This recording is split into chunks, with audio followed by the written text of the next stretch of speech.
National ki thakta powerlifting da medal kaya fangbada natana Master Athletic Championship da kumjali singani tara taretagi ngasi fawba gold medal kaya lauduna lamdam asigi mingchat hanjin purakraba athlete and Sunita Hazira Shubayauna nongmagi afang bathabak suduna imung puba ngamnaba hotnari Master Athlete Event singda India da lamba leitraba and Sunita gi akhanaba paudam ama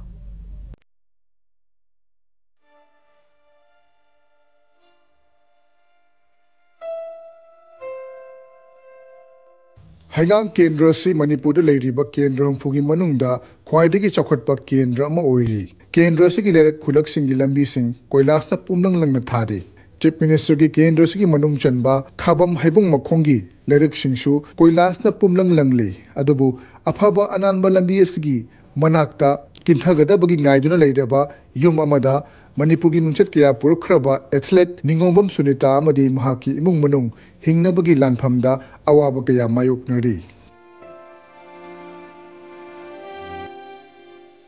Si medan si mayam je loine puraga aigi nupana naga mapanda khabar tawga yoluro chalo nang paisa mayam manghali mayam je kari si yolaga paisa loi manghalen aigi nupana yoluro kaya chike yengona ngange ai nupana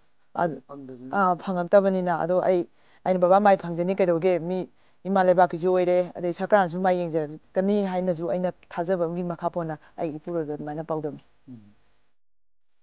Ningombam Sunita in kumjali singani gatara chatagi hogduna nasi fawba national ke thakda pangthokpa Master Athletic Championship ta gold medal kaya masing khangana laukraba sanaroini 5000 meter race 1500 meter race amasung 800 meter race ta gold medal kaya lauba ngamduna India pumbana masak khanglabi sanaroi amasuni masida sunatana kumjali singani train panda pangthokhiba National Powerlifting Championship ta silver medal fangduna lamdam asigi mingchet purakhi state ki thakta pangthokpa lamsang lamjel sing mingoina palapada mega marathon nupi lal lamjel na chingba tongan ba lamjel singda mana kyasu phanglakraba Sunita handak Hyderabad da pangthokhiba manga suba National Master Athletic Championship ta gold medal mari bronze suma loduna medal khwaidagi yamna phangba sanaroi amasu oiba ngamkhi adubu chahi kiyagi mamangdagi lamdam asigi mingchet puduna laklaba Sunita lairabagi panthai manungda Hazira suduna leidi ayuk yahubangan na ay pung ahum makai dahawale ay running tawre ay isagi chat sanaba pambanina ay yahubaga ay walking chale halaga ay imung mangon phawi wangoiraga ay amuksu thabak chananaba ay Hazira ju chale ade hale phing hak sabju yawe ngamma kandari dum phi sare aduga ngamuktragadi adum thabak wana subani misu yawi ade kitang wadana sumsu yawi ade halakpa matamda mapana ju hek mapaju thabak puna chale ibani mahaki mapuro ibana check shuba galorena en Sunita su check shuba lengoi pekpa yauna afang bathabak suduna sakhum mai muttanaba honaduna lakli masanupi ama masanupa ani phangjaraba Sunitana ahang matamda fi saduna nganu loiduna macha singi laik laisu tamhanba ngamnaba honari adubu sel leitabadagi masanupa amadi makhatana larik tamthahanba ngamdre hairi masanupana imungi mateng pangnaba tiles thaba rang taibagi thabak yauna tungan ba afang thabak sing suba horakpada en Sunita gi thamoi kaibaga pangkhak oikhi adubu thabak kan suduna masagi mahai makhatana tamhannaba angamba thakta honagani habgi wakhaldi masi suleiri isa ge laik tamba ani madi tamme ama yai madi tamba ngamdre laik makha tamnabane haina ma masa matonda Hazira suba chali chana aina su angama mateng tawani te tuye phawdadi tamnaba honajena Mari mata amadi lekai miyamgi matingna national ge thakta pangthokpa championship yawba chatpa ngamlabasu sanaba chatpa khudingi imungi pochai bandhan thami hainasu Sunitana nungaitana phongdorakhi loinana malem gi thakta pangthokpa changdamnaba sing chatpa yabagi qualify hanjin oirabasu sel leitabana ngasi phawba malem gi thakta pangthokpa changdamnaba sing yawba phangdana takshi sonduna leiri hauji ai atayamta ai karimta kanu tawgi leite ai imung mango imung manungda hoji janupaga ibani room amata da pulli sanaba chapa matamda katang ai mami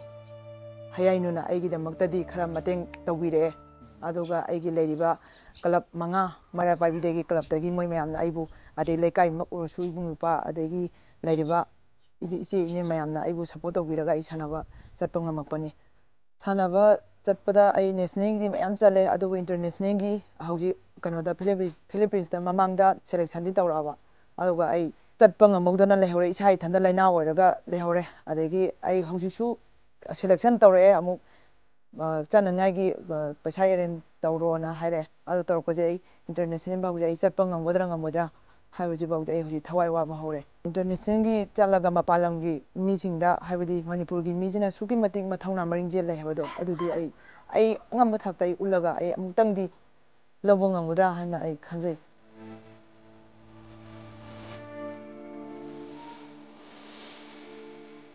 ꯃꯅꯤꯄꯨꯔꯒꯤ ꯃꯤꯡꯆꯠ ꯀꯌꯥ ꯄꯨꯔꯛꯈ꯭ꯔꯕ ꯑꯗꯨꯒ ꯃꯈꯥ ꯇꯥꯅꯁꯨ ꯃꯅꯤꯄꯨꯔ ꯑꯃꯗꯤ national ꯑꯃꯗꯤ ꯏꯟꯇꯔꯅꯦꯁꯅꯦꯜꯒꯤ ꯊꯥꯛꯇ medal ꯀꯌꯥ ꯄꯨꯔꯛꯄ ꯌꯥꯕꯒꯤ ꯊꯥꯖꯕ ꯂꯩꯔꯤꯕ ꯑꯣꯏꯊꯣꯛꯄ ꯂꯩꯔꯤꯕ ꯑꯦꯊ꯭ꯂꯦꯠ ꯑꯦꯟ ꯁꯨꯅꯤꯇꯥ ꯍꯖꯤꯔꯥ ꯁꯨꯗꯨꯅ ꯃꯍꯥꯛꯀꯤ ꯏꯃꯨꯡ ꯃꯅꯨꯡ ꯄꯨꯕ ꯉꯝꯅꯕ ꯍꯣꯠꯅꯔꯤ ꯅꯥꯀꯜ ꯑꯃꯔꯣꯝꯗ ꯁ꯭ꯇꯦꯠꯀꯤ ꯊꯥꯛꯇꯒꯤ ꯈꯟꯗꯨꯅ ꯅꯦꯁꯅꯦꯜꯒꯤ ꯊꯥꯛ ꯐꯥꯎꯕꯗ ꯒꯣꯜ ꯃꯦꯗꯜ ꯀꯌꯥ ꯍꯟꯖꯤꯟ ꯍꯟꯖꯤꯟ ꯐꯪꯂꯕ ꯑꯦꯟ ꯁꯨꯅꯤꯇꯥ ꯉꯁꯤ ꯐꯥꯎꯕꯗ एशियागी मालेंगी तोान तोानबा चांगदमनबसिंग यावबो ngamdana लेरी मदुगी बरा पुथोकपो ngamdabadagi ngasi फावबदा नेशनल की थाकता सानरी बसदगी हेना मालेंगी थाकता एशिया की थाकता सानबा चटपो ngamdabagi नुंगसुक नुंजाना लेरी अदुमकपु मसिदा मणिपुर लेरीबा मणिपुर लेंगाकना करिगुम मियें खरा चंगबिरगा नेशनल की थाकतगी हेंदोक्तना मालेम की थाकता मणिपुर की माय पुरकनबा लेबाक असगी इंडिया की माय पुरकनबा होनबिबगी तंगाय फदबो लेरी ख्वाइदगी मरु ओइना मेडल कया हंजन हंजन फंगलबा एन सुनीता की हुजिक लेरीबा फिबम मसी असुकी मतिक वाना हिंगली मरम अदुना लेंगाकना महाकी ओइबा करिगुम्बा थौरांग खरा पखत पिरगा माकी हिंगबदा इमुंग मनुंग पुबदा मतेंग पांगबा यानबा करिगुम्बा थबक खरा थौरांग खरा सिंबिबगी तंगाय फदबो लेरी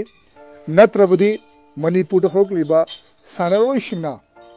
सानबा याबा सानरगा करिगुम्बा कानाबा अमता फंगद्रगदी अखोय सानररोय सानबो तोक्चरगे हाना खलकपा मतमदा स्पोर्ट्स की पावर हाउस नि हरबा मणिपुर की सानरोय सिंग मसिंग हंथरौले हानिगा लेते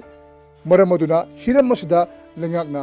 अखनबा मियेंग म संगबिदुना मरु ओइना एन सुनीता के दमकता करिगुम्बा अखनबा थौरांग खरा तखतपगी तंगाय फदबो लेरी इम्पैक्ट न्यूज़ की खाबमदगी खेत्रीमयुंग प्रेमचांद इम्फाल।